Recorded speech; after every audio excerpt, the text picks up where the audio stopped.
ಮಾಗೋಡ, ಬಾರ್ಕನ್. ಗಂಗಾವಳಿ ನದಿಯಿಂದ ನಿರ್ಮಾಣಗೊಂಡ ಪ್ರಸಿದ್ಧವಾದ ಜಲಪಾತ ಯಾವುದು? ಗಂಗಾ ನದಿ, ಗಂಗಾವಳಿ ಎಂಬ ನದಿಯಿಂದ ನಿರ್ಮಾಣಗೊಂಡ ಪ್ರಸಿದ್ಧವಾದ ಜಲಪಾತ ಯಾವುದು?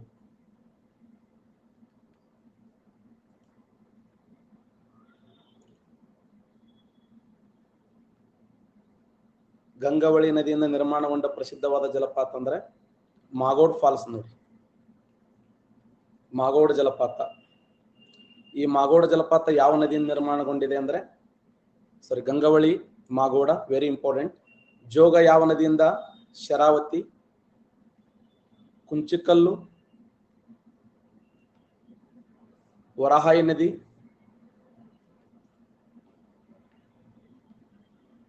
ವರಾಹಾಯಿ ನದಿ, ಮಾಗೋಡ, ಬೆಡತಿ ಅಂದ್ರು ಒಂದೇ,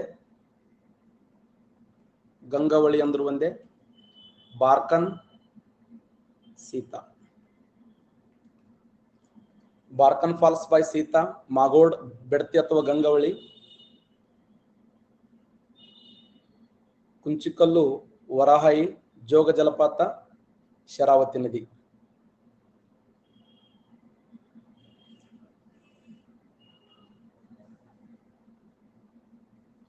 ಇವುಗಳಲ್ಲಿ ಯಾವ ಜಲಪಾತ ಶಿವಮೊಗ್ಗ ಜಿಲ್ಲೆಯಲ್ಲಿ ಕಂಡುಬರುವುದಿಲ್ಲ?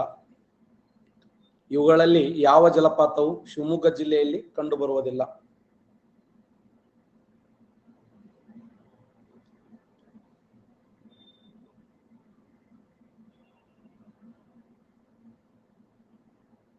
ಇವುಗಳಲ್ಲಿ ಯಾವ ಜಲಪಾತವು ಶಿವಮೊಗ್ಗ ಜಿಲ್ಲೆಯಲ್ಲಿ ಕಂಡುಬರುವುದಿಲ್ಲ ಅಂತಂದ್ರೆ ಮಾಗೋಡ್ ಫಾಲ್ಸ್ ನೋಡಿ. ಜೋಗ ಜಲಪಾತ, ಕುಂಚಿಕಲ್ಲು, ಬಾರ್ಕನ್ ಫಾಲ್ಸ್ ಇವು ಮೂರು ಎಲ್ಲಿ ಕಂಡು ಬರ್ತಾವ ಅಂತಂದ್ರೆ ಶಿವಮೊಗ್ಗ ಜಿಲ್ಲೆಯಲ್ಲಿ ಕಂಡು ಬರ್ತವೆ. ಮಾಗೋಡ್ ಫಾಲ್ಸ್ ಯಾವ ಜಿಲ್ಲೆ ಅಂತಂದ್ರೆ ಉತ್ತರ ಕನ್ನಡ ನೋಡಿ, ಉತ್ತರ ಕನ್ನಡ.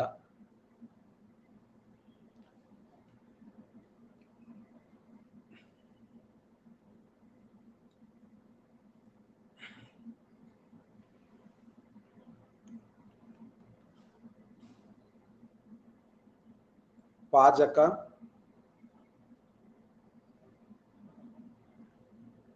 ಇಂಗಳೇಶ್ವರ,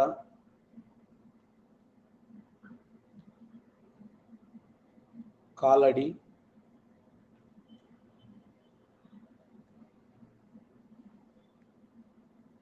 ಉಡತಡಿ. ಯಾವ ಮಹಾನ್ ಭಕ್ತರು ಅಥವಾ ಈ ಕೆಳಗಿನ ಮಹಾನ್ ಸಂತರು ಜನ್ಮ ತಾಳಿದಂತ ಪ್ರಸಿದ್ಧವಾದ ಸ್ಥಳ ಕರ್ನಾಟಕ ರಾಜ್ಯದಲ್ಲಿ ಕಂಡು ಬರುವುದಿಲ್ಲ?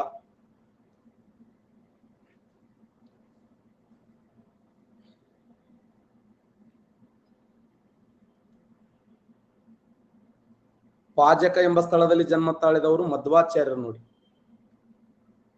ಇಂಗಳೇಶ್ವರದಲ್ಲಿ ಜನ್ಮ ತಾಳಿದವರು ಬಸವಣ್ಣನವರು, ಬಸವಣ್ಣನವರು. ಉಡತಡಿಯಲ್ಲಿ ಜನ್ಮ ತಾಳಿದವರು ಅಕ್ಕ ಮಹಾದೇವಿ ನೋಡಿ, ಅಕ್ಕ ಮಹಾದೇವಿ. ಬಟ್ ಕಾಲಡಿಯಲ್ಲಿ ಜನ್ಮ ತಾಳಿದವರು ಯಾರು? ಎಕ್ಸಲೆಂಟ್, ಶಂಕರಾಚಾರ್ಯರು ನೋಡಿ, ಶಂಕರಾಚಾರ್ಯರು. ಶಂಕರಾಚಾರ್ಯರು ಕಾಲಡಿ ಎಂಬ ಸ್ಥಳದಲ್ಲಿ ಜನ್ಮ ತಾಳಿ, ಕೇರಳ ರಾಜ್ಯದ ಕಾಲಡಿ ಎಂಬ ಸ್ಥಳದಲ್ಲಿ ಶಂಕರಾಚಾರ್ಯರು ಜನ್ಮ ತಾಳಿದರು 788. ಎಸ್.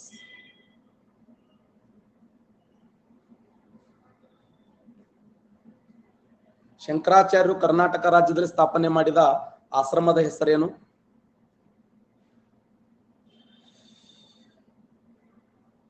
ಶೃಂಗೇರಿ ಶಾರದಾ ಭೂಮಿ ನೋಡಿ, ಶೃಂಗೇರಿ ಶಾರದಾ ದೇವಸ್ಥಾನ ಇದೆಯಲ್ಲ,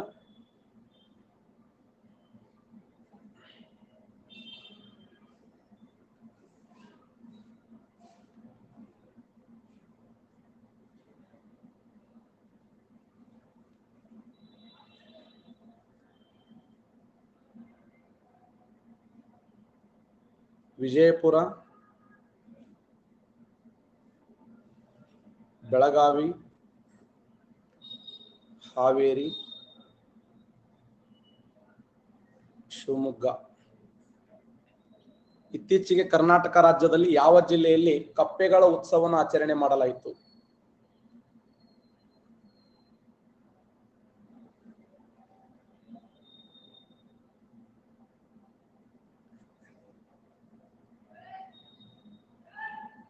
ಕಪ್ಪೆಗಳ ಉತ್ಸವನ ಆಚರಣೆ ಮಾಡಿದ್ದೆಲ್ಲಿ ಅಂದ್ರೆ ಶಿವಮೊಗ್ಗದಲ್ಲಿ ನೋಡಿ. ಕರ್ನಾಟಕ ರಾಜ್ಯದ ಯಾವ ಸ್ಥಳದಲ್ಲಿ ಕಪ್ಪೆಗಳ ಉತ್ಸವನ ಆಚರಣೆ ಮಾಡಲಾಯಿತು ಅಂದ್ರ ಶಿವಮೊಗ್ಗ.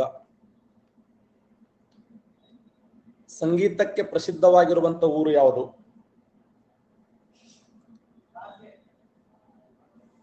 ಸಂಗೀತಕ್ಕೆ ಪ್ರಸಿದ್ಧಿಯಾಗಿರುವಂತ ಊರು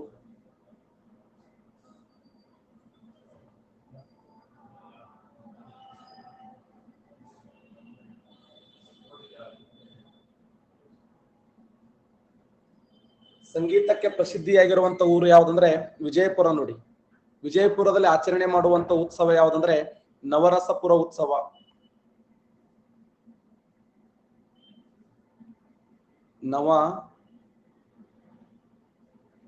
ನವರಸಪುರ ಉತ್ಸವ.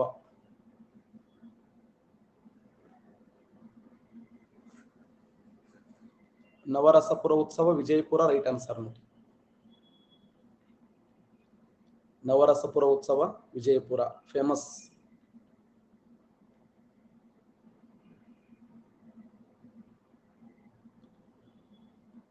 ಕಿತಾಬಿ ನವರಸ್ ಎಂಬ ಗ್ರಂಥವನ್ನು ಬರೆದವರು ಯಾರು? ಎರಡನೇ ಇಬ್ರಾಹಿಂ ಆದಿಲ್ ಶಾ. ಎರಡನೇ ಇಬ್ರಾಹಿಂ ಆದಿಲ್ ಶಾ ಕಿತಾಬಿ ನವರಸ್ ಎಂಬ ಗ್ರಂಥವನ್ನು ಬರೀತಾನೆ. ಆತನನ್ನ ಜಗದ್ಗುರು ಬಾದಶಾ ಅಂತ ಕರೀತಾರೆ. 1626ರಲ್ಲಿ ತನ್ನ ಪ್ರೀತಿಯ ಮಡದಿಯ ಸವಿ ನೆನಪಿಗಾಗಿ ತಾಜ್ ಸುಲ್ತಾನಳು ಅಂತ ಕರಿತೀವಿ ನಾವು. ಆ ತಾಜ್ ಸುಲ್ತಾನಳ ಸವಿ ನೆನಪಿಗಾಗಿ ಕಟ್ಟಿದಂತ ಅದ್ಭುತವಾದ ಸ್ಮಾರಕ ಯಾವ್ದಂದ್ರ ತಾಜ್ ರೋಜಾ ಅಂತ ಕರೀತಾರೆ. ಆ ತಾಜ್ ರೋಜಾವನ್ನ ಇಬ್ರಾಹಿಂ ರೋಜಾ ಅಂತ ಕರೆದ್ರು. ಇಬ್ರಾಹಿಂ ರೋಜಾ. ಇದನ್ನ ದಕ್ಷಿಣ ಭಾರತದ ಕಪ್ಪು ತಾಜ್ ಮಹಲ್ ಅಂತ ಕರೆದವ್ರು ಯಾರು?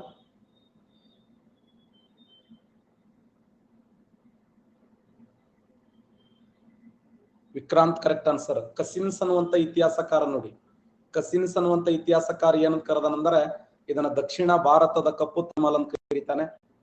ಆ ಒಂದು ಅದ್ಭುತವಾದ ಸ್ಮಾರಕ ಮರೆಯಲು ಸ್ಮಾರಕ ಏನು.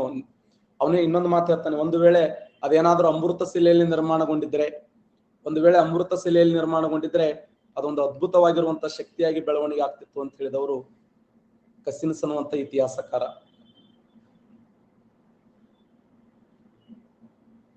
1565, 1567, 1575, 1585. ಈ ಕೆಳಗಿನ ಯಾವ ವರ್ಷ ತಾಳಿಕೋಟೆ ರಕ್ಕಸಿಗೆ ತಂಗಡಿಗೆ ಕದನ ನಡೆಯಿತು? ಯಾವ ವರ್ಷ ತಾಳಿಕೋಟೆ ರಕ್ಕಸಿಗೆ ತಂಗಡಿ ಕದನ ನಡೀತು ಅಂದ್ರ 1565 ಜನವರಿ 23 ನೋಡಿ. ತಾಳಿಕೋಟೆ ರಕ್ಕಸಿಗೆ ತಂಗಡಿ ಕದನದ ಇದ್ದ ಸಮಯದಲ್ಲಿ ವಿಜಯನಗರ ಸಾಮ್ರಾಜ್ಯದ ಅರಸ ಯಾರು? ಎಕ್ಸಲೆಂಟ್. ಸದಾಶಿವರಾಯ ನೋಡಿ. ಸದಾಶಿವರಾಯ. ಅಳಿಯ ರಾಮರಾಯ ಇರಬಹುದು, ಆದ್ರೆ ಸದಾಶಿವರಾಯದಲ್ಲ ಫೇಮಸ್. ಸದಾಶಿವರಾಯ 1565 ಜೂನ್ 23ರಂದು. ಹಿಸ್ಟ್ರಿ ಯಾಕಂದ್ರೆ ಕರ್ನಾಟಕ ದರ್ಶನ ಹೇಳಕತ್ತೀನಿ ಹೋಪಿ ಎಷ್ಟು ಜ್ಯೋತಿತ್ತಿ ನನಗ. ಕರ್ನಾಟಕ ದರ್ಶನ ಹೇಳೋ ಎಲ್ಲ ಬರುವೆ ಅವು. ಆಯ್ತಾಯ್ತು ಮಾತಾಡಲ್ಲ. ಆಯ್ತು ಒಂದು ಶಬ್ದ ಮಾತಾಡ್ಬಾರ್ದಲ್ಲ ಹಿಸ್ಟ್ರಿ. ಆಯ್ತು ಯಾವ 90 ಡಿಗ್ರಿ ಮತ್ತೆ 90 ಅಲ್ಲ 360 ಡಿಗ್ರಿ ಮಾತಾಡ್ಬೇಕು. ಅದನ್ನ ಕರ್ನಾಟಕ ದರ್ಶನ ಅಂದ್ರೆ ಯಾವ 90 ಡಿಗ್ರಿ ಅನ್ನೋ.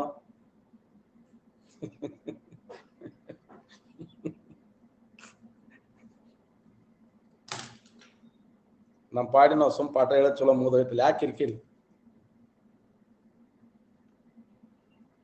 ನೋಡಿ. 1565 ಜೂನ್ 23ರಂದು ತಾಳಿಕೋಟೆ ರಕ್ಕಸಿಗೆ ತಂಗಡಿ ಕದನ ನಡೀತದ.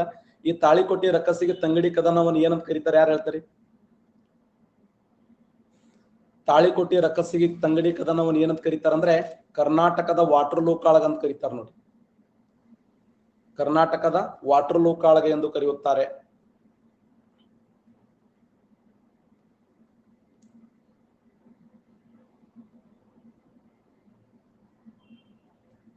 ಭಟ್ಕಳ ಬಂದರ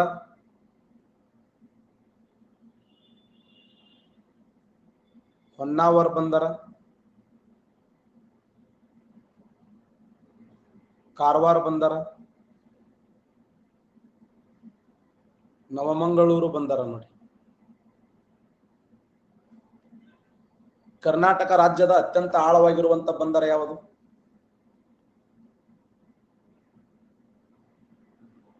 ಕರ್ನಾಟಕದ ಅತ್ಯಂತ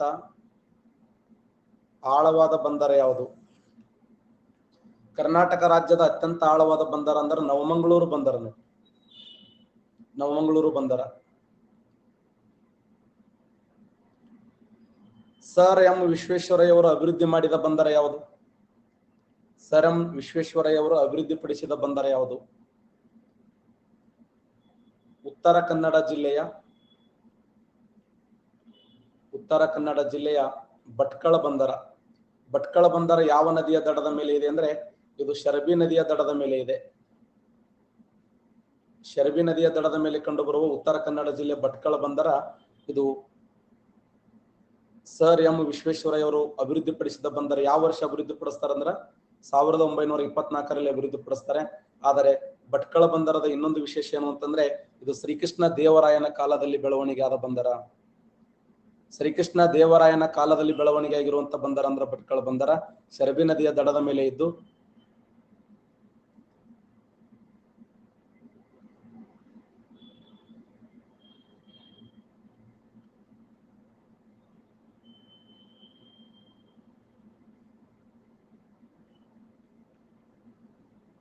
ಮೂರ್ನೂರ 20 kilometre, 330 kilometre, 335 kilometre, 365 kilometre. Karnataka ರಾಜ್ಯದ ಕರಾವಳಿಯ ಉದ್ದ ಎಷ್ಟು?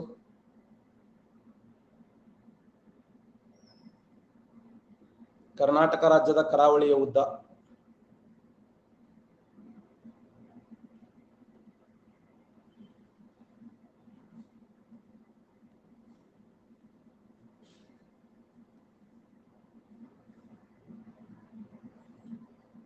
320 ಕಿಲೋಮೀಟರ್ ಇದೆ. ನೋಡಿ,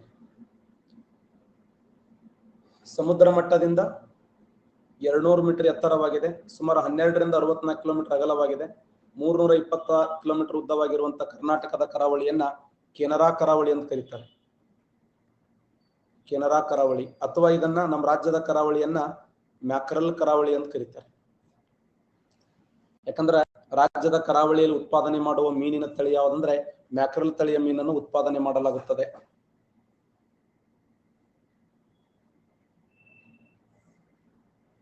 ಎರಡು 6 1 5 ರಾಜ್ಯದಲ್ಲಿ ಕಂಡುಬರುವ ರಾಮ್ಸಾರ್ ತಾಣಗಳ ಸಂಖ್ಯೆ ಎಷ್ಟು?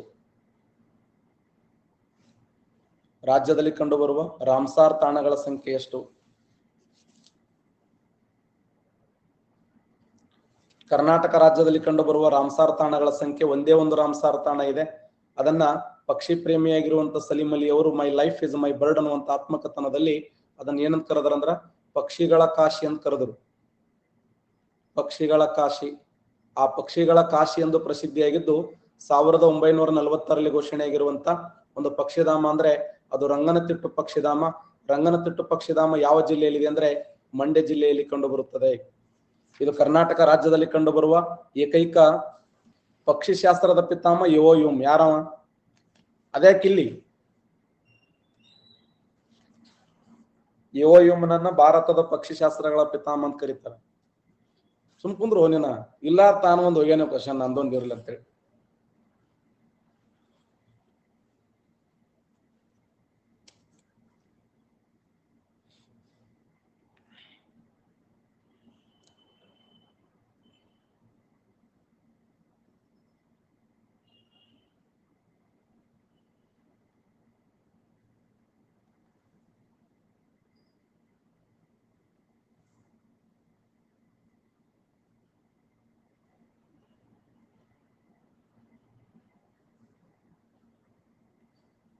ಕರ್ನಾಟಕ ರಾಜ್ಯದ ಯಾವ ಸ್ಥಳದಲ್ಲಿ ಮೊಟ್ಟ ಮೊದಲ ಬಾರಿಗೆ ಈ ಒಂದು ಕಾಗದ ಕಾರ್ಖಾನೆಯನ್ನು ಸ್ಥಾಪನೆ ಮಾಡಲಾಯಿತು?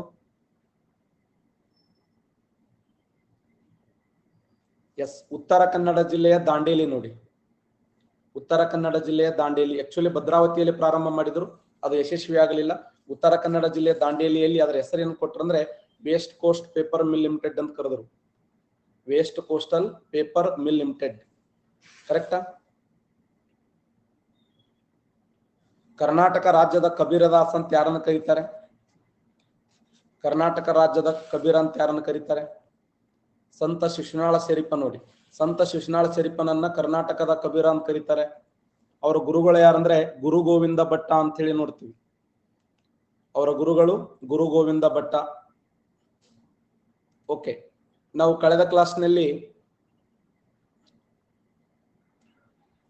ಉತ್ತರ ಕನ್ನಡ ಜಿಲ್ಲೆಯ ಬಗ್ಗೆ ಡಿಸ್ಕಸ್ ಮಾಡ್ತಾ ಇದ್ದೆವು.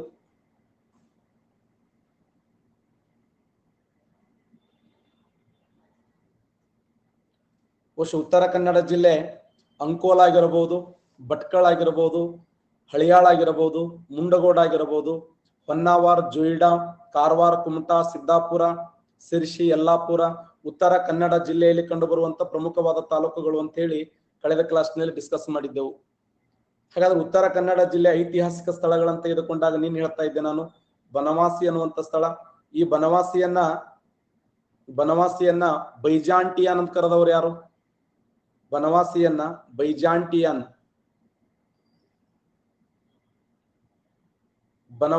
ಬೈಜಾಂಟಿಯಾನ್ ಎಂದು ಕರೆದವರು ಯಾರು? ಟಾಲೆಮಿ. ಎಕ್ಸಲೆಂಟ್. ಟಾಲೆಮಿ ಕರಿತಾ ನೋಡಿ. ಟಾಲೆಮಿ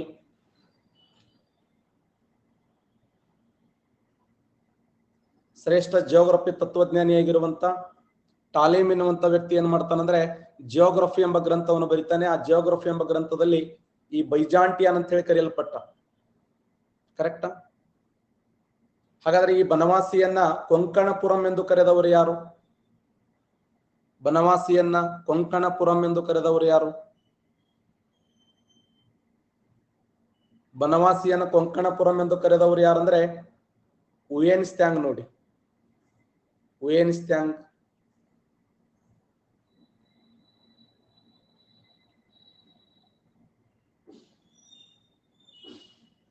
ಈತ ಬರೆದ ಪ್ರಸಿದ್ಧವಾದ ಕೃತಿ ಯಾವುದಂದ್ರೆ ಸಿಯುಕೆ ಎಂಬ ಗ್ರಂಥವನ್ನು ಬರೀತಾನೆ. ಆ ಸಿಯುಕೆ ಎಂಬ ಗ್ರಂಥದಲ್ಲಿ ಆತ ಕೊಂಕಣಪುರಂ ಅಂತ ಕರೆದ. ಯಾಕಂದ್ರೆ ನಮ್ಮ ಕರ್ನಾಟಕ ರಾಜ್ಯದ ಈ ಬನವಾಸಿ ಬಹುಶಃ ಕೊಂಕಣಿ ಕರಾವಳಿಗೆ ಸಮೀಪವಾಗಿದ್ದರಿಂದ ಅವ ಕನ್ಫ್ಯೂಸ್ ಮಾಡ್ಕೊಂಡು ಏನ್ ಮಾಡ್ಕೊಂಡ ಅಂದ್ರ ಕೊಂಕಣಪುರಂ ಅಂತ ಕರೆದ. ಬೈಜಾಂಟಿಯಾನ್ ಅಂತ ಕರೆದವರು ಟಾಲೆಮಿ, ಕೊಂಕಣಿಪುರಂ ಅಂತ ಕರೆದವರು. ಹಾಗಾದ್ರೆ ಬನವಾಸಿಯನ್ನ ಐತಿಹಾಸಿಕವಾಗಿ ಯಾವ ಹೆಸರಿಂದ ಕರೀತಿದ್ರು? ಯಾರು ಹೇಳ್ತಾರೆ?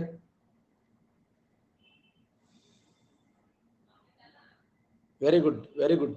ಈ ಬನವಾಸಿಯನ್ನ ಏನಂತ ಕರೀತಿದ್ರು ಅಂದ್ರೆ ಕುಂತಳ ದೇಶ ಅಂತ ಕರೀತಿದ್ರು. ಕುಂತಳ ದೇಶ. ಯಾರು ಹೇಳಿಲ್ಲ, ನಾನು ಸುಮ್ಮ ವೆರಿ ಗುಡ್ ಅಂದೆ. ಕುಂತಳ ದೇಶ. ಬನವಾಸಿಯನ್ನ ಐತಿಹಾಸಿಕವಾಗಿ ಏನಂತ ಕರೀತಿದ್ರು ಅಂದ್ರೆ ಕುಂತಳ ದೇಶ ಅಂತ ಕರೀತಿದ್ರು. ಮತ್ತೆ ಇಷ್ಟು ದಿನ ಕಲ್ತು ನಾನು ಮರ್ಯಾದೆ ಹೋಗ್ಬಾರ್ದಲ್ಲ, ಅದಕ್ಕೆ ನಾನೇ ವೆರಿ ಗುಡ್ ಅಂದೆ. ಬನವಾಸಿಯನ್ನ ಕುಂತಳ ದೇಶ ಅಂತ ಕರೀತಿದ್ರು, ಬೈಜಾಂಟಿಯಾನ್ ಅಂತ ಕರೀತಿದ್ರು, ಉಯೆನ್ಸ್ತ್ಯಾಂಗ್ ಅಂತ ಕರೀತಿದ್ರು. ಸರಿ, ಯಾರು ಕೊಂಕಣಪುರಂ ಅಂತ ಕರೀತಿದ್ರು. ಕೊಂಕಣಪುರಂ ಅಂತ ಕರೆದವರು ಉಯೆನ್ಸ್ತ್ಯಾಂಗ, ಬೈಜಾಂಟಿಯಾನ್ ಅಂತ ಕರೆದವರು ಟಾಲೆಮಿ, ಕುಂತಳ ದೇಶ ಅಂತ ಹೇಳಿ ಹಿಸ್ಟಾರಿಕಲ್ ಬನವಾಸಿಯನ್ನ ಕರೀತಿದ್ರು.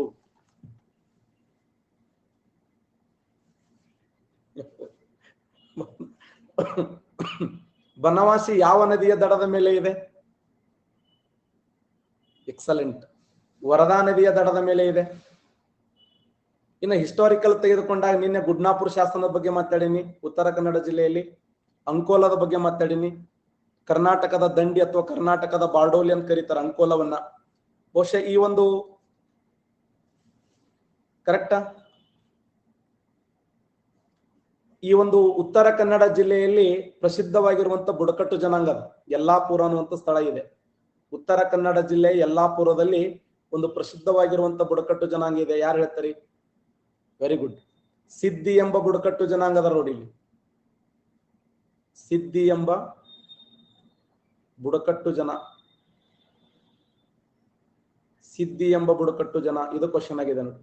ಉತ್ತರ ಕನ್ನಡ ಜಿಲ್ಲೆ ಯಲ್ಲಾಪುರದಲ್ಲಿ ಕಂಡುಬರುವ ಪ್ರಸಿದ್ಧವಾಗಿರುವಂತ ಬುಡಕಟ್ಟು ಜನ ಯಾವ್ದಂದ್ರೆ ಸಿದ್ದಿ ಎಂಬ ಬುಡಕಟ್ಟು ಜನಾಂಗ ಈ ಒಂದು ಪ್ರದೇಶದಲ್ಲಿ ಕಂಡುಬರುತ್ತಾರೆ. ಬಹಳ ವಿಶೇಷವಾಗಿರುವಂತ ಮುಗ್ಧ ಜನಾಂಗ, ಸ್ವಾಭಿಮಾನಿಗಳು, ತಮ್ಮ ಬದುಕನ್ನು ತಾವು ವ್ಯವಸ್ಥಿತವಾಗಿ ಕಟ್ಟಿಕೊಂಡಿರ್ತಕ್ಕಂಥ ಜನಾಂಗ ಸಿದ್ಧಿ ಜನಾಂಗ. ಇವರು ಮೂಲತಃ ದಕ್ಷಿಣ ಆಫ್ರಿಕಾದವರು. ಇವರನ್ನ ಭಾರತ ದೇಶಕ್ಕೆ ಅಥವಾ ಕರ್ನಾಟಕ ರಾಜ್ಯಕ್ಕೆ ಕರ್ಕೊಂಡ್ ಬಂದವರು ಯಾರು ಅಂತಂದ್ರೆ ಅದು ಬ್ರಿಟಿಷರು. ಯಾರವ ನಿಮ್ ಪೌಣ್ಯಾರನವ ನೋಡಿ. ಯಲ್ಲಾಪುರದಲ್ಲಿ ಕಂಡು ಬರುವ ಪ್ರಸಿದ್ಧವಾಗಿರುವಂತಹ ಬುಡಕಟ್ಟು ಜನಾಂಗ ಸಿದ್ಧಿ. ಹಾಗಾದ್ರೆ ಉತ್ತರ ಕನ್ನಡ ಜಿಲ್ಲೆಯಲ್ಲಿ ಆಚರಿಸುವಂತ ಪ್ರಸಿದ್ಧವಾಗಿರುವಂತಹ ಹಬ್ಬ ಯಾವುದು? ಉತ್ತರ ಕನ್ನಡ ಜಿಲ್ಲೆಯಲ್ಲಿ ಆಚರಿಸುವ ಪ್ರಸಿದ್ಧವಾಗಿರುವಂತಹ ಹಬ್ಬ ಹಾರ್ನ್ಬಿಲ್ ಉತ್ಸವ ನೋಡಿ. ಹಾರ್ನ್ಬಿಲ್ ಉತ್ಸವ ಇದು ಕ್ವಶನ್ ಆಗಿದೆ. ಹಾಗಾದ್ರೆ ಭಾರತದಲ್ಲಿ ಹಾರ್ನ್ಬಿಲ್ ಉತ್ಸವ ಯಾವ ರಾಜ್ಯದಲ್ಲಿ ಆಚರಣೆ ಮಾಡ್ತಾರೆ? ನಾಗಾಲ್ಯಾಂಡದಲ್ಲಿ.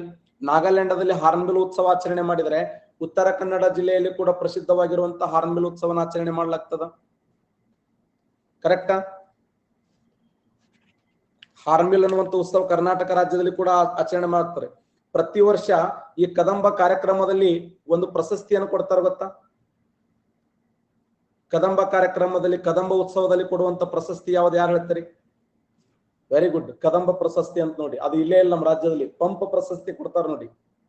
ಪಂಪ ಪ್ರಶಸ್ತಿ,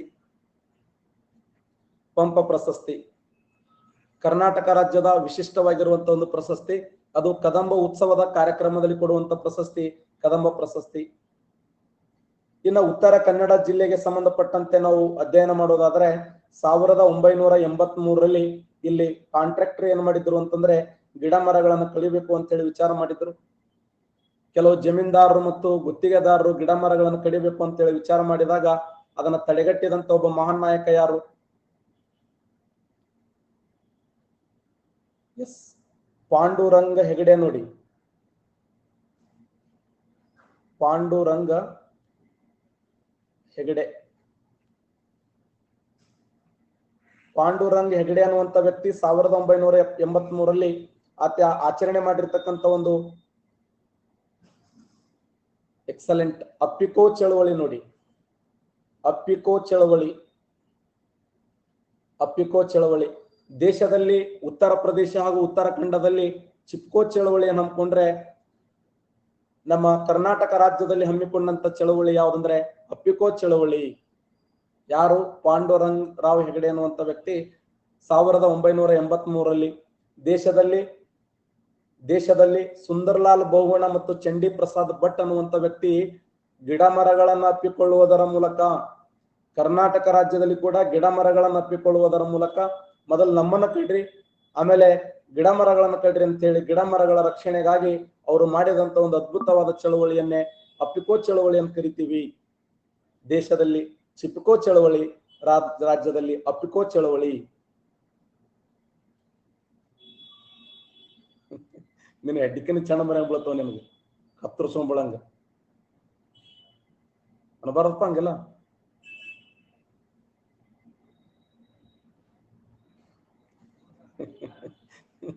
ಇವ್ಯಾ ಸಾಲಿ ಕಲಿ ವಾಯು.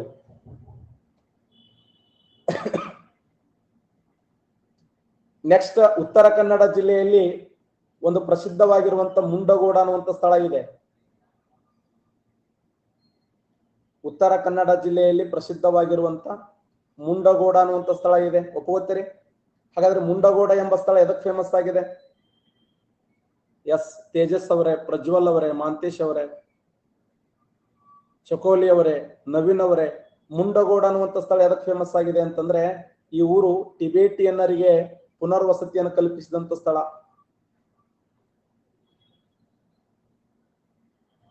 ಟಿಬೇಟಿಯನ್ನರಿಗೆ ಪುನರ್ವಸತಿಯನ್ನು ಕಲ್ಪಿಸಿರ್ತಕ್ಕಂಥ ಸ್ಥಳ ಅಂದ್ರೆ ಮುಂಡಗೋಡ. ಉತ್ತರ ಕನ್ನಡ ಜಿಲ್ಲೆಯ ಮುಂಡಗೋಡದಲ್ಲಿ ಟಿಬೇಟಿಯನ್ನರಿಗೆ ವಿಶಿಷ್ಟವಾಗಿರುವಂತ ಒಂದು ಆ ಮರುವಸತಿಯನ್ನ ಅಲ್ಲಿ ವಾಸ ಮಾಡ್ಲಿಕ್ಕೆ ಅವಕಾಶ ಕೊಟ್ಟಿರ್ತಕ್ಕಂಥ ಸ್ಥಳ. ಈ ಆಲ್ರೆಡಿ ನಾನು ಸೀಬರ್ಡ್ ನೌಕಾನೆಲೆಯ ಬಗ್ಗೆ ಮಾತಾಡಿದ್ದೇನೆ. ಕಾರವಾರ ಈ ಒಂದು ರವೀಂದ್ರನಾಥ ಟ್ಯಾಗೋರ್ ಬಗ್ಗೆ ಮಾತಾಡಿದ್ದೇನೆ. ಕಡಲ ತೀರದ ಕಾಶ್ಮೀರ ಅಂತ ಕರೀತಾರೆ ಉತ್ತರ ಕನ್ನಡ ಜಿಲ್ಲೆಯನ್ನ, ಕಾರವಾರವನ್ನ. ಉತ್ತರ ಕನ್ನಡ ಜಿಲ್ಲೆಯ ಪ್ರಸಿದ್ಧವಾಗಿರುವಂತ ಬೀಚ್ ಇದೆ. ಯಾವ ಬೀಚ್ ಅಂತಂದ್ರೆ ಕಾಸರಕೋಟ ಅನ್ನುವಂತ ಬೀಚ್. ಕಾಸರಕೋಟ ಎಂಬ ಬೀಚ್. ಈ ಉತ್ತರ ಕನ್ನಡ ಜಿಲ್ಲೆಯ ಕಾಸರಕೋಟ ಬೀಚದ ವಿಶೇಷ ಏನು? Very good. ಉತ್ತರ ಕನ್ನಡ ಜಿಲ್ಲೆಯಲ್ಲಿ ಕಂಡು ಬರುವಂತಹ ಕಾಸರಕೋಟ ಬೀಚದ ವಿಶೇಷ ಏನಂದ್ರೆ ಇದು ಬ್ಲೂ ಫ್ಲಾಗ್ ಯೋಜನೆಗೆ ಸೆಲೆಕ್ಟ್ ಆಗಿದೆ ನೋಡಿ. ಬ್ಲೂ ಫ್ಲಾಗ್ ಯೋಜನೆಗೆ ಇದು ಕ್ವಶನ್ ಆಗಿದೆ ನೋಡಿ. Blue flag. ಹಾಗಾದ್ರೆ ಒಂದು ಬ್ಲೂ ಫ್ಲಾಗ್ ಯೋಜನೆಗೆ ಸೆಲೆಕ್ಟ್ ಆಗಬೇಕಾದ್ರೆ ಎಷ್ಟು ಮಾನದಂಡಗಳಲ್ಲಿ ಪಾಸ್ ಆಗಬೇಕು? 33 ಮಾನದಂಡಗಳಲ್ಲಿ ಪಾಸ್ ಆಗಬೇಕು. ಇದನ್ನ ಪಾಸ್ ಆಗಲು ಯಾವ ಒಂದು ದೇಶ? ಡೆನ್ಮಾರ್ಕ್ ದೇಶ ನೋಡಿ. ಡೆನ್ಮಾರ್ಕ್ ದೇಶದ ಯಾವ ಸಂಸ್ಥೆ? ಎಜುಕೇಶನ್ ಎನ್ವೈರನ್ಮೆಂಟ್ ಫೌಂಡೇಶನ್ ನೋಡಿ. Education environment foundation. ಈ ಎಜುಕೇಶನ್ ಎನ್ವೈರನ್ಮೆಂಟ್ ಫೌಂಡೇಶನ್ ಅನ್ನುವಂತ ಸಂಸ್ಥೆ 33 ಮಾನದಂಡಗಳನ್ನು ಪರಿಗಣಿಸಿ ಈ ಒಂದು ನಮ್ಮ ಕರ್ನಾಟಕ ರಾಜ್ಯದ ಕಾಸರಕೋಟ್. ಇನ್ನೊಂದು ಸೆಲೆಕ್ಟ್ ಆಗಿದೆ, ಯಾವ್ದು ಹೇಳ್ತಾರೆ? ನಮ್ಮ ಕರ್ನಾಟಕ ರಾಜ್ಯದಲ್ಲಿ ಪಡುಬಿದ್ರಿ ಅನ್ನುವಂತ ಬೀಚ್ ನೋಡಿ. ಪಡುಬಿದ್ರಿ ಬೀಚ್. ಒಂದು ಕಾಸರಕೋಟ್ ಅನ್ನುವಂತ ಬೀಚ್, ಇನ್ನೊಂದು ಪಡುಬಿದ್ರಿ ಬೀಚ್. ಈ ಎರಡು ಬೀಚ್ಗಳು ಏನಾಗಿದ್ದಾವ ಅಂದ್ರೆ, ಎರಡು ಬೀಚ್ಗಳು ಸಾಗರಮಾಲಾ ಯೋಜನೆ ಬ್ಲೂ ಫ್ಲಾಗ್ ಯೋಜನೆಗೆ ಸೆಲೆಕ್ಟ್ ಆಗಿರುವಂತ ಬೀಚ್. ಕರೆಕ್ಟಾ?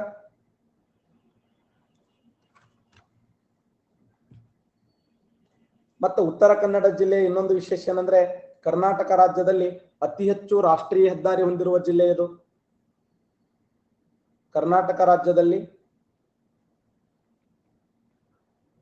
ಅತಿ ಹೆಚ್ಚು ನ್ಯಾಷನಲ್ ಹೈವೇ, ಅತಿ ಹೆಚ್ಚು ರಾಷ್ಟ್ರೀಯ ಹೆದ್ದಾರಿ ಹೊಂದಿರುವಂತ ಜಿಲ್ಲೆ. ಕರ್ನಾಟಕ ರಾಜ್ಯದಲ್ಲಿ ಅತಿ ಹೆಚ್ಚು ರಾಷ್ಟ್ರೀಯ ಹೆದ್ದಾರಿ ಹೊಂದಿರುವ ಜಿಲ್ಲೆ ಇದೆ. ಅತಿ ಹೆಚ್ಚು ಅರಣ್ಯ ಹೊಂದಿರುವಂತ ಜಿಲ್ಲೆ ಇದೆ.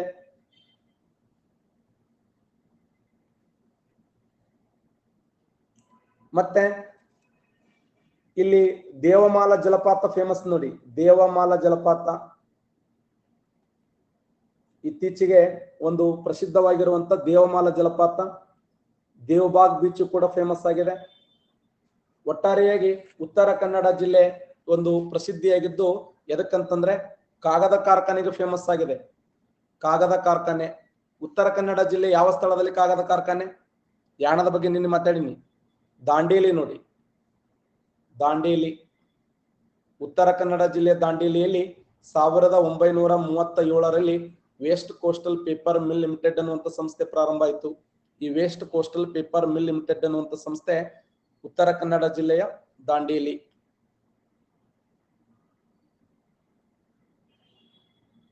ಉಪ್ಪಿನ ಬಗ್ಗೆನೂ ಮಾತಾಡಿನಿ, ನಿನ್ನೆ ಮಾತಾಡಿನಿ ಉಪ್ಪಿನ ಬಗ್ಗೆ. ಉತ್ತರ ಕನ್ನಡ ಜಿಲ್ಲೆಯಲ್ಲಿ ಶರಾವತಿ ನದಿ, ಕುಸುಮ ಫಾಲ್ಸ್ ಅನ್ನುವಂತ ಒಂದು ಸಣ್ಣ ಅಪ್ಸರ ಕುಂಡ ಅನ್ನುವಂತ ಜಲಪಾತಗಳನ್ನು ಸೃಷ್ಟಿ ಮಾಡ್ಯಾರ.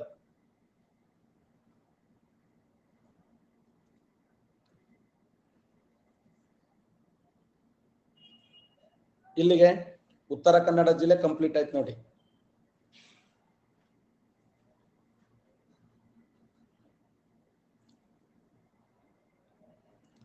ಬಜೆಟ್ ಬಗ್ಗೆ ಮಾತಾಡ್ತೀನಿ. ಈ 40 ಕ್ವಶನ್ ಡಿಸ್ಕಸ್ ಮಾಡಿದ್ದೇನೆ. ಇನ್ನ 60 ಕ್ವಶನ್ ಡಿಸ್ಕಸ್ ಮಾಡ್ತೀನಿ. ನಾ ಎಲ್ಲ ಹೇಳ್ತೇನೆ, ಸುಮ್ಮನೆ. ಈಗ ಯಾವ ಜಿಲ್ಲೆ ತೊಗೊಳಮು? ಯಾರು ಬಿಜಾಪುರ ಬಗ್ಗೆ ಹೇಳ್ರನ್ನವ್ರು? ಕರಾವಳಿ ಉಡುಪಿ ತೊಗೊಂಬಿಡೋಣಲ್ಲ. ಉಡುಪಿ ಜಿಲ್ಲೆ ತೊಗೊಳೋಣ. ಅವು 3 ಮುಗಿಸೋಮದ ಮೇಡಮ್. ಓಕೆ. ಉಡುಪಿ ಜಿಲ್ಲೆ. ಉಡುಪಿ ಜನ್ಮ ತಾಳಿದ ವರ್ಷ ಯಾವುದು? ಯಾರು ಹೇಳ್ತಾರೆ? ಉಡುಪಿ ಯಾವ ವರ್ಷ ಜನ್ಮ ತಾಳಿತ್ತು? ಎಕ್ಸಲೆಂಟ್. 1997 ನೋಡಿ. 1997ರಲ್ಲಿ ಉಡುಪಿ ಜನ್ಮ ತಾಳಿತ್ತು. ಕರೆಕ್ಟಾ? 1997. ಹಾಗಾದ್ರೆ ಉಡುಪಿ ಯಾವ ಜಿಲ್ಲೆಯ ಒಂದು ಭಾಗ ಆಗಿತ್ತು? ಫಸ್ಟ್ ಉಡುಪಿ ದಕ್ಷಿಣ ಕನ್ನಡ ಜಿಲ್ಲೆ. ದಕ್ಷಿಣ ಕನ್ನಡ ಜಿಲ್ಲೆಯ ಒಂದು ಭಾಗವಾಗಿತ್ತು ಉಡುಪಿ. ದಿನಾಂಕ 18ನೇ ತಾರೀಕಿಗೆ ನಾನು ಜಮಖಂಡಿ ಬರ್ತಾ ಇದ್ದೇನೆ. ಅಲ್ಲಿ ಮುರುಗೋಡು ಕಲ್ಯಾಣ ಮಂಟಪದಲ್ಲಿ ವಿಶೇಷವಾಗಿರುವಂತ ನಿಮಗೆ ಮುಂಜಾನೆ ಮಾರ್ನಿಂಗ್ 8 ಗಂಟೆಯಿಂದ ರಾತ್ರಿ 8 ಗಂಟೆವರೆಗೆ 7 ತನಕ ಕೂಡ ವಿಶೇಷ ಕಾರ್ಯಾಗಾರ ಇರ್ತದೆ.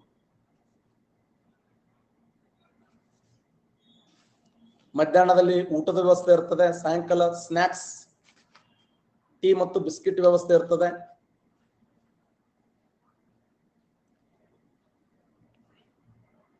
ಯಾವ ಜ್ಯೂಸ್ ಅನ್ನೋ. ಉಡುಪಿ ಜಿಲ್ಲೆಯಲ್ಲಿ ಕಾರ್ಕಳ ಅನ್ನುವಂಥ ಸ್ಥಳ ಇದೆ ನೋಡಿ.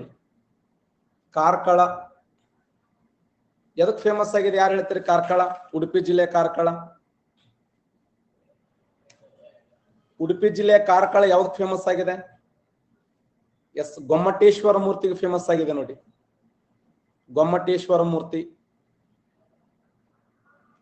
ಗೊಮ್ಮಟೇಶ್ವರ ಮೂರ್ತಿ.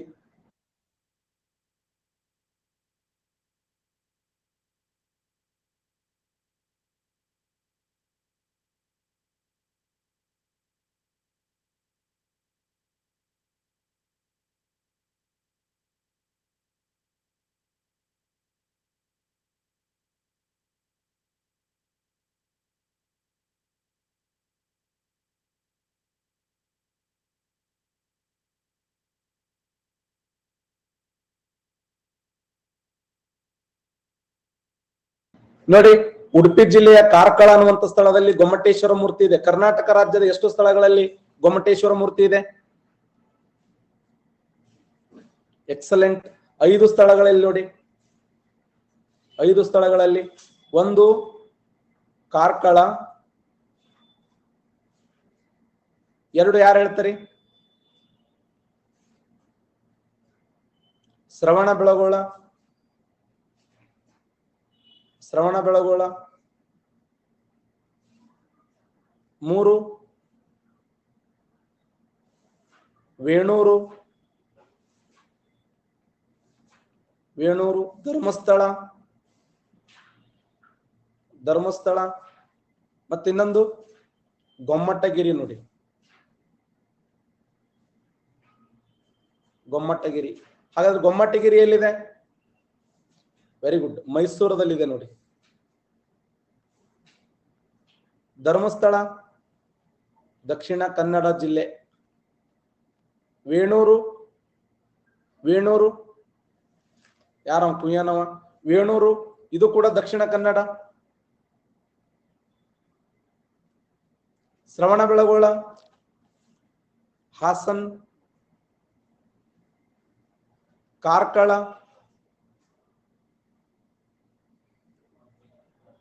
ಕಾರ್ಕಳ ಉಡುಪಿ.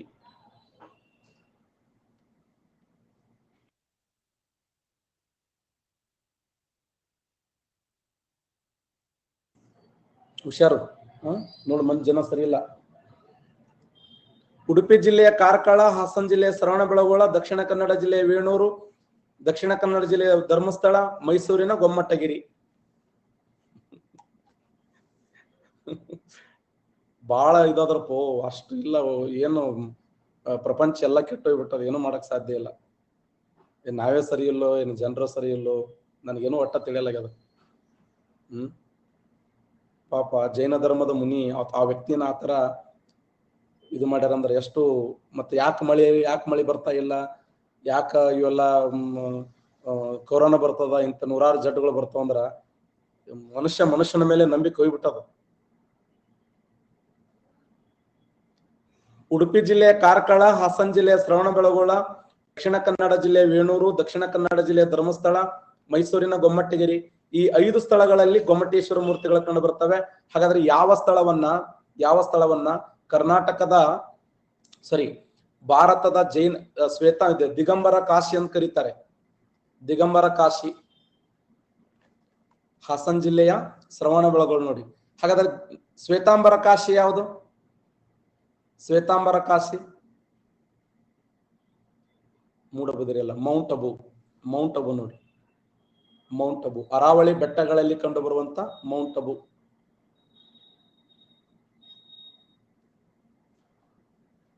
ಅರಾವಳಿ ಬೆಟ್ಟಗಳ ಮೌಂಟ್ ಅಬು. ಉಡುಪಿ ಜಿಲ್ಲೆಯಲ್ಲಿ ಕಂಡು ಬರುವಂತ ಪ್ರಮುಖವಾಗಿರುವ ತಾಲೂಕುಗಳು ಯಾವುವು? 1 ಉಡುಪಿ, 2 ಕಾರ್ಕಳ, ಮತ್ತೆ ಕುಂದಾಪುರ,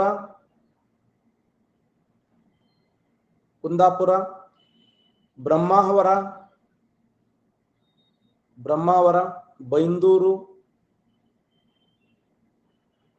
ಬೈಂದೂರು, ಹೆಬ್ರಿ, ಮತ್ತೆ ಕಾಫು ತಾಲೂಕು ಆಗ್ಯದಲ್ಲ. ಮೊದಲ ಹೋಬಳಿ ಪ್ರದೇಶ ಇತ್ತು, ಅದು ಪಟ್ಟಣ ಪಂಚಾಯತಿ. ಕಾಫು ಆಗಿದೆಯಲ್ಲ.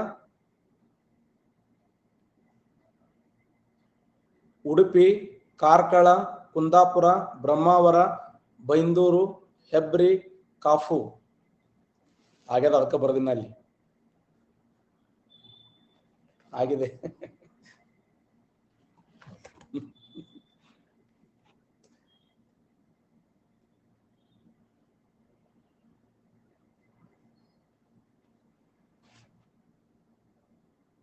ಹಾಗಾದ್ರೆ 1997.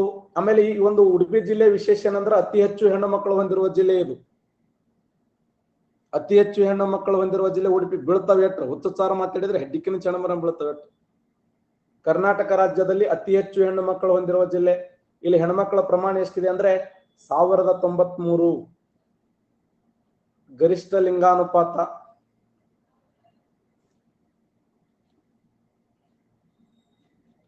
ಮಗಟ್ಟು ಖುಷಿ ಪಡ್ತಾರ ಮೇಡಮ್ಗಳು.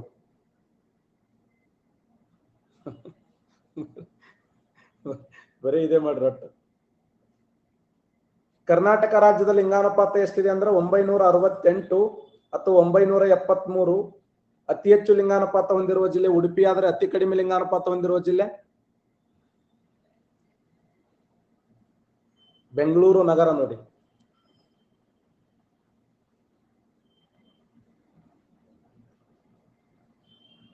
ಬೆಂಗಳೂರು ನಗರ ಅತ್ಯಂತ ಕಡಿಮೆ ಲಿಂಗಾನುಪಾತ ಹೊಂದಿರುವ ಜಿಲ್ಲೆ ಬೆಂಗಳೂರು ನಗರ 908 ಇದೆ. ಉಡುಪಿಯ ಲಿಂಗಾನುಪಾತ 1093 ಇದೆ. ನೋಡಿ,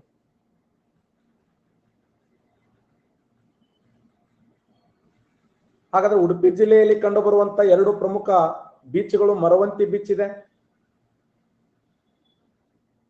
ಮತ್ತೆ ಮಲ್ಫೆ ಬೀಚ್ ಇದೆ, ಮತ್ತೆ ಪಡುಬಿದ್ರಿ ಬೀಚ್ ಇದೆ. ಪಡುಬಿದ್ರಿ ಬೀಚಿನ ವಿಶೇಷ ಆಗಲೇ ಹೇಳಿದೆ ನಿಮಗೆ. ಇದು ಬ್ಲೂ ಫ್ಲಾಗ್ ಯೋಜನೆಗೆ ಸೆಲೆಕ್ಟ್ ಆಗಿರುವಂತ ಬೀಚ್. ಇದು ಬ್ಲೂ ಫ್ಲಾಗ್ ಯೋಜನೆಗೆ ಸೆಲೆಕ್ಟ್ ಆಗಿರುವಂತ ಬೀಚ್ ಯಾವಂದ್ರ ಪಡುಬಿದ್ರಿ ಬೀಚ್. ಹಾಗಾದ್ರೆ ಮಲ್ಫೆ ಬೀಚ್ಗೆ ಸಮೀಪವಾಗಿರುವಂತ ಒಂದು ದ್ವೀಪ ಇದೆ. ಯಾರು ಹೇಳ್ತಾರೆ? ಮಲ್ಫೆ ಬೀಚ್ಗೆ ಸಮೀಪವಾಗಿ ಒಂದು ದ್ವೀಪ ಇದೆ. Very good. ತೋನ್ಸೆ ಪಾರ್. ನೋಡಿ, ತೋನ್ಸೆ ಪಾರ್. ತೋನ್ಸೆ ಪಾರ್ ಅಂದ್ರೆ ಒಂದೇ. ಇದಕ್ಕಿರುವ ಇನ್ನೊಂದು ಹೆಸರು ಸೇಂಟ್ ಮೇರಿಸ್.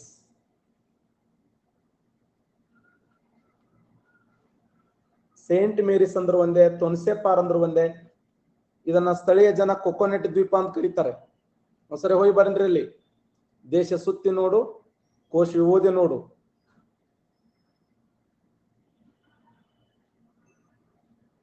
ಜರ್ಮನಿ ಸಾಲಿ ಕಲಿಯಕ್ ಹೋಗ್ತಾರೆ. England, Germany. ನಮ್ಮ ಮನೆಯವರ ಈ ತೋನ್ಸೆ ಪಾರದ ವಿಶೇಷ ಏನು ಅಂತಂದ್ರೆ ಇದು ಮಲ್ಪೆ ಸಮೀಪದಲ್ಲಿ ಕಂಡು ಬಂದು ತೋನ್ಸೆ ಪಾರನ್ನ ಸೇಂಟ್ ಮೇರಿಸ್ ಅಂತ ಕರೀತಾರೆ. ಅತಿ ಹೆಚ್ಚು ಕೊಕೊನೆಟ್ ಫೇಮಸ್ ಆಗಿದೆ. ನೋಡಿ, ಅಳವಾರ್ಗಾರು ಸುಮ್ ಕೇಳ್ರಿ. ಮತ್ತೆ ಇನ್ನೂ ಕೆಲವರು ಏನಂತಾರೆ ಸ್ಥಳೀಯ ಜನ ಇದನ್ನ ಪರಶುರಾಮ ದ್ವೀಪ ಅಂತಾನೂ ಕರೀತಾರೆ. ಪರಶುರಾಮ ದ್ವೀಪ. ಯಾವ ದ್ವೀಪವನ್ನ ಸ್ಥಳೀಯ ಜನ ಪರಶುರಾಮ ದ್ವೀಪ ಎಂದು ಕರೆಯುತ್ತಾರಂದ್ರೆ ಈ ಒಂದು ಕೊಕೊನೆಟ್ ದ್ವೀಪವನ್ನ. ಉಡುಪಿ ಜಿಲ್ಲೆಯಲ್ಲಿ ಪ್ರಸಿದ್ಧವಾಗಿರುವಂತ ಕನಕನ ಕಿಂಡಿ ಇದೆ.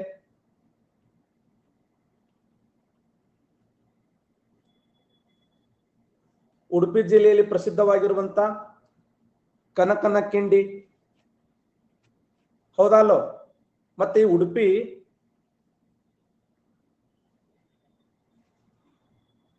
ಆಯುರ್ವೇದ ಆಗಿರಬಹುದು, ಗಿಡಮೂಲಿಕೆಗಳಿಗೆ ಫೇಮಸ್ ಆಗಿರುವಂತದ್ದು. ಇಲ್ಲಿ ಪಾಜಕ ಅನ್ನುವಂತ ಸ್ಥಳ ಇದೆ. ಪಾಜಕ ಎಂಬ ಸ್ಥಳ. ಈ ಪಾಜಕ ಎಂಬ ಸ್ಥಳದಲ್ಲಿ ಜನ್ಮ ತಾಳಿದಂತ ಮಹಾನ್ ವ್ಯಕ್ತಿ ಯಾರು? ಎಕ್ಸಲೆಂಟ್, ಸಚಿನ್ ಅವರೇ. ಮಧ್ವಾಚಾರ್ಯ. ನೋಡ್ರಿ, 1 2 3 4 1 2 3 4 1234ರಲ್ಲಿ ಮಧ್ವಾಚಾರ್ಯ ಜನ್ಮ ತಾಳಿದಂತ ಪುಣ್ಯ ಭೂಮಿ ಪಾಜಕ. ಯಾಕಂದ್ರೆ ಅವರು ಉತ್ತರ ಭಾರತಕ್ಕೆ ಹೋಗಿ ಬಲರಾಮ ಮತ್ತು ಕೃಷ್ಣನ ಒಂದು ದೊಡ್ಡ ದೊಡ್ಡ ಮೂರ್ತಿಗಳನ್ನು ತಗೊಂಡು ದಕ್ಷಿಣ ಭಾರತಕ್ಕೆ ಬಂದು ಮೂರ್ತಿಗಳನ್ನು ಪ್ರತಿಷ್ಠಾಪನೆ ಮಾಡ್ತಾರೆ. ಅವರು ದ್ವೈತ ಸಿದ್ಧಾಂತವನ್ನು ಮಂಡಿಸ್ತಾರೆ. ಅಷ್ಟಮಠಗಳನ್ನ ಸ್ಥಾಪನೆ ಮಾಡ್ತಾರೆ.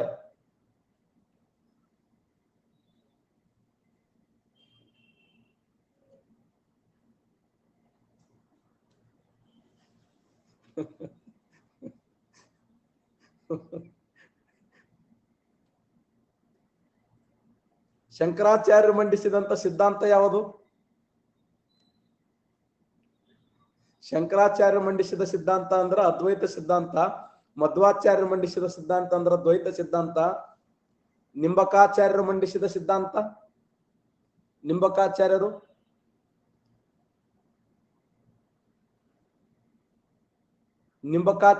ಮಂಡಿಸಿದ ಸಿದ್ಧಾಂತ ಅಂದ್ರೆ ದ್ವೈತ ಸಿದ್ಧಾಂತ. ವಲ್ಲಭಾಚಾರ್ಯರು ಮಂಡಿಸಿದ್ದು ಶುದ್ಧ ಅದ್ವೈತ ಸಿದ್ಧಾಂತ. ವಲ್ಲಭಾಚಾರ್ಯರು ಶುದ್ಧ ಅದ್ವೈತ ಸಿದ್ಧಾಂತ, ನಿಂಬಕಾಚಾರ್ಯರು ದ್ವೈತ ಸಿದ್ಧಾಂತ, ಬಸವಣ್ಣನವರು ಶಕ್ತಿ ವಿಶಿಷ್ಟ ಅದ್ವೈತ ಸಿದ್ಧಾಂತ, ರಾಮಾನುಚಾರ್ಯರು ವಿಶಿಷ್ಟ ಅದ್ವೈತ ಸಿದ್ಧಾಂತ, ಮಧ್ವಾಚಾರ್ಯರು ದ್ವೈತ ಸಿದ್ಧಾಂತ, ಶಂಕರಾಚಾರ್ಯರು ಅದ್ವೈತ ಸಿದ್ಧಾಂತ. ಉತ್ತರ ಭಾರತಕ್ಕೆ ಭಕ್ತಿ ಪಂಥ ಚಳವಳಿಯನ್ನು ಪರಿಚಯಿಸಿದವರು ಯಾರು? ರಮಾನಂದರು. ನೋಡಿ, ಉತ್ತರ ಭಾರತಕ್ಕೆ ಭಕ್ತಿ ಪಂಥ ಚಳವಳಿಯನ್ನು ಪರಿಚಯಿಸಿದವರು ರಮಾನಂದರು.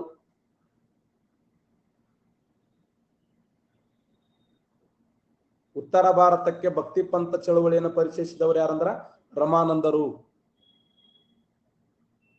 ಉತ್ತರ ಭಾರತದಲ್ಲಿ 2 ಸಾಲಿನ ಪದ್ಯಗಳನ್ನು ಹಾಡಿದವರು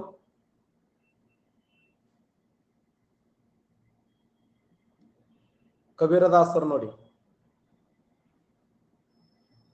ಕಬೀರದಾಸರು ದೋಹಾ ಪದ್ಯಗಳ ಮೂಲಕ ಜನಪ್ರಿಯತೆಯನ್ನು ಸಾಧಿಸಿದವರು ಕಬೀರದಾಸರು. ದೋಹಾ ಪದ್ಯಗಳನ್ನು ಆಡ್ತಾರೆ.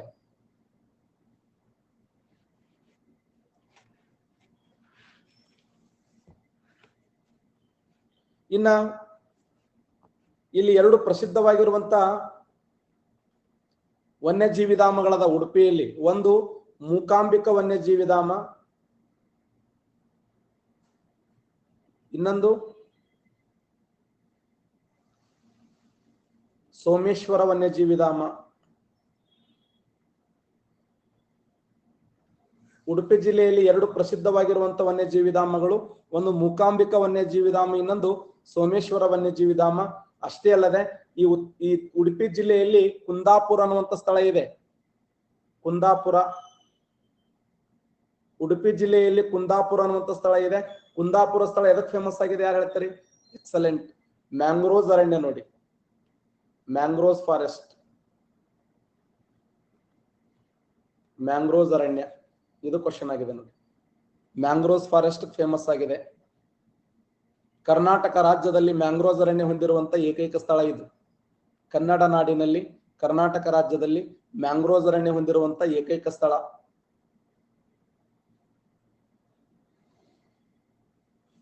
ಕರೆಕ್ಟಾ? ಕರ್ನಾಟಕ ರಾಜ್ಯದಲ್ಲಿ ಮ್ಯಾಂಗ್ರೋವ್ಸ್ ಕಾಡುಗಳು ಕಂಡುಬರುವ ಏಕೈಕ ಸ್ಥಳ ಎಂದರೆ ಉಡುಪಿ ಜಿಲ್ಲೆಯ ಕುಂದಾಪುರ. ಇಲ್ಲಿ ಮಣಿಪಾಲ್ ಅನ್ನುವಂತ ಆರೋಗ್ಯ ಸಂಸ್ಥೆ ಇದೆ, ವಿದ್ಯಾಸಂಸ್ಥೆ ಇದೆ. ನೀವೇನಾದ್ರೂ ಆ ಭಾಗಕ್ಕೆ ಹೋದ್ರೆ ಅಂದ್ರೆ ನಿಸರ್ಗದತ್ತವಾಗಿರುವ ಚಿಕಿತ್ಸೆಯನ್ನು ಕೊಡ್ತಾರೆ. 1 ತಾಸು 2 ತಾಸು ಏನಪ್ಪಾ ಅಂದ್ರೆ ಭೂಮಿ ಒಳಗ ಇಲ್ಲಿತನ ಗಂಟ್ಲತನ ಊಳಿ ಇಟ್ಟು ಬಿಡ್ತಾರ ಒಳಗ.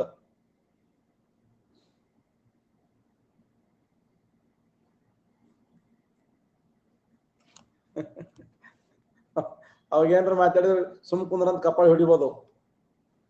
ಸುಮ್ ಕುಂದ್ರ ಇಷ್ಟು ದಿನ ಎಷ್ಟು ಜೀವ ತಿದ್ದಿದ್ದಲ್ಲ ಅಂತೇಳಿ ಅದಕ್ಕೆ ಏನಂತ ಕರೀತಾರೆ? ಮೂಡ ಭತ್ತನ ಏನು ಮಾಡಬತ್ತ ಏನನ್ನೋ ತಾಸೈ ಮಾಡ್ತಾರೋ ನಿಮ್ಮ ಕೋಡಿ.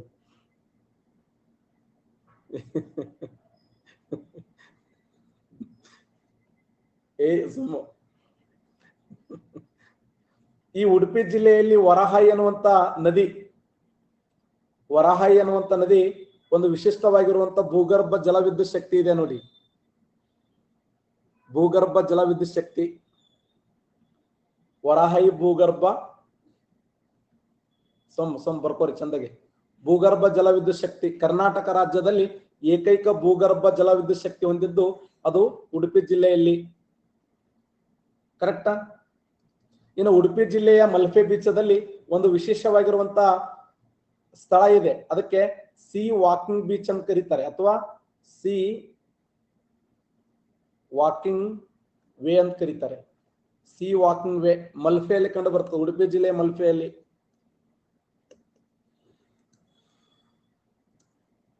ಮತ್ತೆ ಕಾಪು ಬೀಚದಲ್ಲಿ ಲೈಟ್ ಹೌಸ್ ಇದೆ ನೋಡಿ. ಕಾಪು ಬೀಚದಲ್ಲಿ, ಉಡುಪಿ ಜಿಲ್ಲೆಯ Kapu ಬೀಚದಲ್ಲಿ light house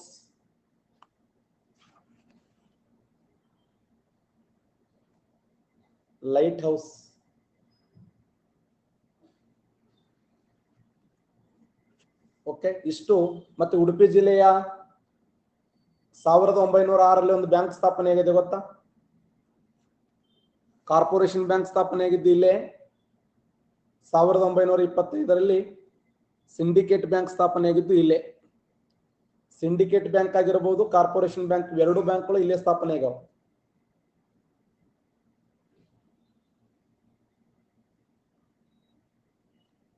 corporation bank ಮತ್ತು ಸಿಂಡಿಕೇಟ್ ಬ್ಯಾಂಕ್ಗಳು ಸ್ಥಾಪನೆ ಆಗಿದ್ದು ಇಲ್ಲೇ, ಇದೇ ಸ್ಥಳದಲ್ಲಿಯೇ.